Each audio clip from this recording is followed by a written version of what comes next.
Hello, welcome student. आज 10 December Nobel price day. तुम्हाला माहीत आहे का, physics, chemistry, medicine, literature, economics आणि पीस या विषयांमध्ये मोठा डिस्कवरी चेंज असा अनन्यसाधारण शोध करणाऱ्या व्यक्तीस जगातील सर्वात मोठे अवॉर्ड दिले जाते आणि हा अवॉर्ड आहे नोबेल प्राइज. हा कसा व कुठे सुरू झाला त्याबद्दल थोडी माहिती जाणून घेऊया. अल्फ्रेड नोबेल हे एक महान शास्त्रज्ञ होऊन गेले. त्यांनी डायनामाइटचा शोध लावला.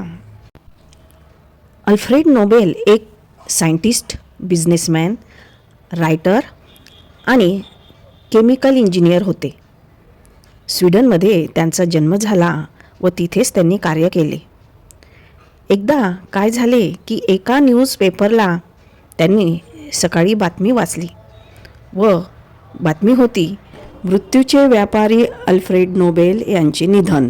That means the merchant of death is dead.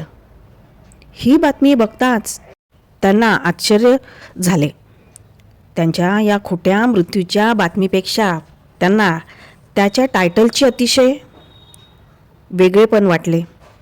वृत्तपत्राने माफी मागितली व संपूर्ण जग शांत झाले. जग शांत झालं, पण अल्फ्रेड नोबेल मात्र विचारात गुंग झाले की आपल्या मृत्यूनंतर जग आपल्याला मृत्यूचा व्यापारी म्हणजेच मर्चंट ऑफ डेथ असे संबोधणार, कारण डायनामाइटमुळे सर्वत्र जगात मृत्यूतांडव व स्फोटक घटना घडायला लागल्या होत्या.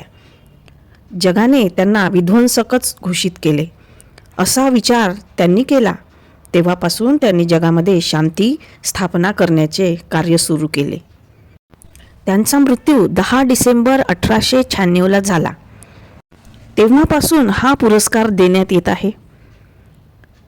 पुरस्काराचे स्वरूप $10,00,000 व एक सोन्याचे पदक व प्रमाणपत्रे देण्यात येते. तो सोहळा स्वीडनची राजधानी स्टॉकहोम येथे पार पाडला जातो व शांतीचा पुरस्कार हे नॉर्वे येथे ओस्लोला देण्यात येते.